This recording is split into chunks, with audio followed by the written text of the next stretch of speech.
नमस्कार, phase मुनंदास kitchen चॅनलवर सर्वांचे स्वागत आहे। तर आज आपण आपल्या रेसिपीमध्ये आपल्या चॅनलवर पाहणार आहोत तो भरून केलेली मिरची, भरवा मिरची।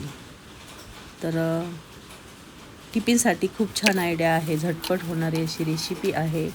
तर या पद्धतीने मी अशा प्रकारे अशी पाहून आणायची मिरची, स्वच्छ अशी धुवून घ्यायची आहे। यानंतर आपण मधून अशी चीर देणार आहे। अशा प्रकारे आपण मिरचीला मधून चीर देणार आहोत, म्हणजे मसाला व्यवस्थित असा भरला जातो। यापूर्वी पण मी अशा प्रकारची मिरची बनवली होती, आपल्या व्हिडिओवर आहे। टिफिनसाठी खूप छान अशी आयडिया आहे, झटपट होणारी रेसिपी आहे। तर शेवटपर्यंत स्किप न करता हा व्हिडिओ तुम्ही पहा। मध्ये जे बी असतात ते तुम्ही काढू शकता, ऑप्शन आहे। तुम्हाला ठेवायचं असेल तर तुम्ही ठेवा, नाहीतर काढून टाका। मी थोडेफार काढलेले आहेत बी, जेवढे निघतील तेवढे मी बी काढलेले आहेत।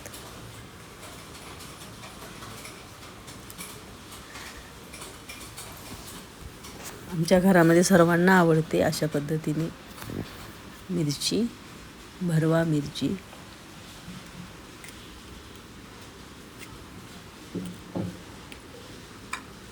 या प्रकारे मी तर अशा पद्धतीने मी सर्व मिरचीला असा कट दिलेला आहे मधून।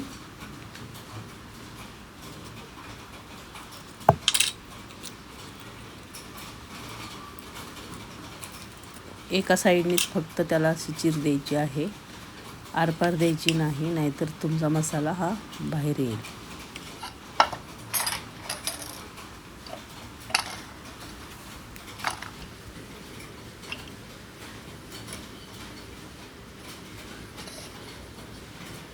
मी धुवून घेतलेली आहे स्वच्छ।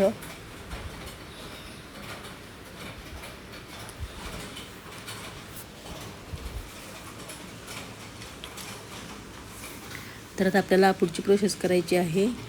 हे शेंगदाण्याचा कूट घेतलेला आहे मी, अगोदरच शेंगदाणे भाजून मी कूट तयार केलेला होता। धणे घेतलेले आहेत 2 चम्मच, आणि कांदा लसूण घरगुती मसाला, आणि लसूण कट करून छिलके काढून बारीक केला होता, आणि मीठ घेतलं होतं चवीनुसार, आणि हळद। एवढाच आपल्याला मसाला लागणार आहे, एक्स्ट्रा काहीही लागणार नाही। तुम्हाला खोबऱ्याचा खीस ॲड करायचा असेल तर तुम्ही करू शकता, म्हणजे खोबरं पण भाजून यामध्ये तुम्ही ॲड करू शकता बारीक करून।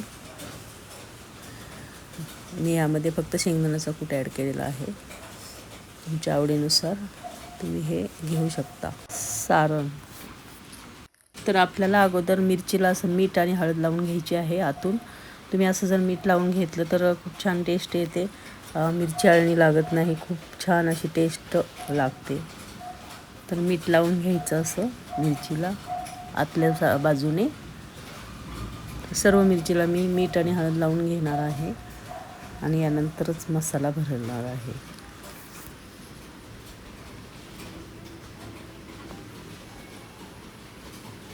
तर आपल्याला दाबून दाबून मसाला यामध्ये भरायचा आहे।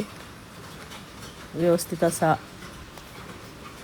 असं सारण यामध्ये आपण भरून घेणार आहोत, नाहीतर मग बाहेर येण्याची शक्यता असते। तर सर्व मिरच्यामध्ये मी अशा पद्धतीने सारण भरून घेत आहे।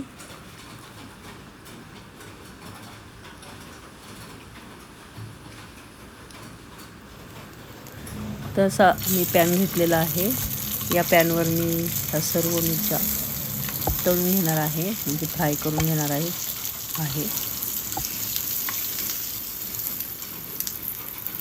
अशा ठेवून घ्यायच्या। प्लेन पृष्ठभाग असलेल्या पॅनवर जर तुम्ही मिरची फ्राय करून घेतली तर छान अशा तळल्या जातात। कढईमध्ये प्लेन पृष्ठभाग नसतो ना, त्यामुळे मग या अशा पॅनवरच मी या मिरच्या फ्राय करून घेत आहे।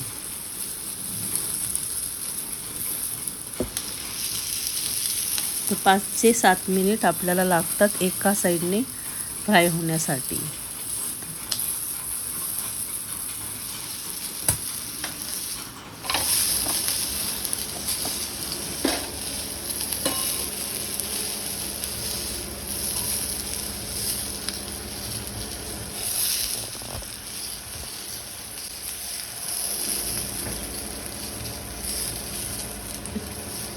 तर साईडने असं तेल ॲड करून घ्यायचं.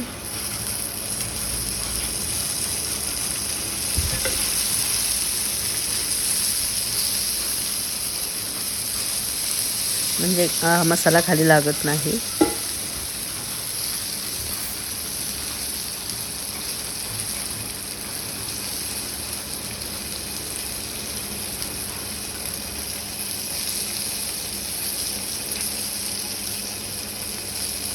यानंतर आपल्याला साईड चेंज करायची आहे.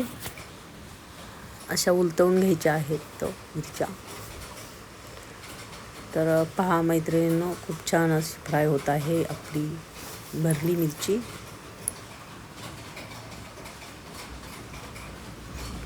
वरती झाकणसुद्धा ठेवायची गरज पडत नाही. झाकण ठेवायचंच नाही, नाहीतर मग परत त्याला पाणी सुटतं, टेस्ट येत नाही व्यवस्थित.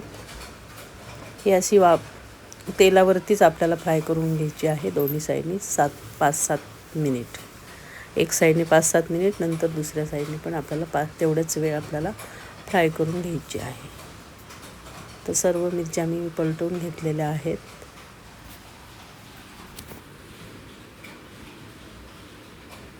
मैत्रिणींनो, ही रेसिपी आपल्याला आवडली असेल तर रेसिपीला लाईक करा. चॅनेलला सबस्क्राईब केले नसेल तर सबस्क्राईब करा आणि बेल आयकॉनला देखील प्रेस करा, म्हणजे नवनवीन रेसिपी तुम्हाला पाहायला मिळतील.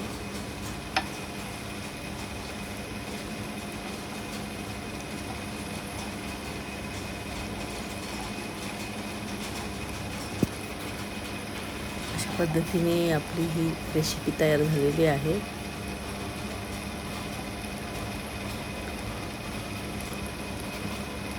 दोन प्रकारे भरवा मिरची, राजस्थानी भरवा मिरचीचा पण आपला व्हिडिओ आहे चॅनेलवर. राजस्थानी भरवा मिरची तुम्ही सर्च करू शकता. तर झाली आहे रेसिपी आपली तयार. थँक्यू.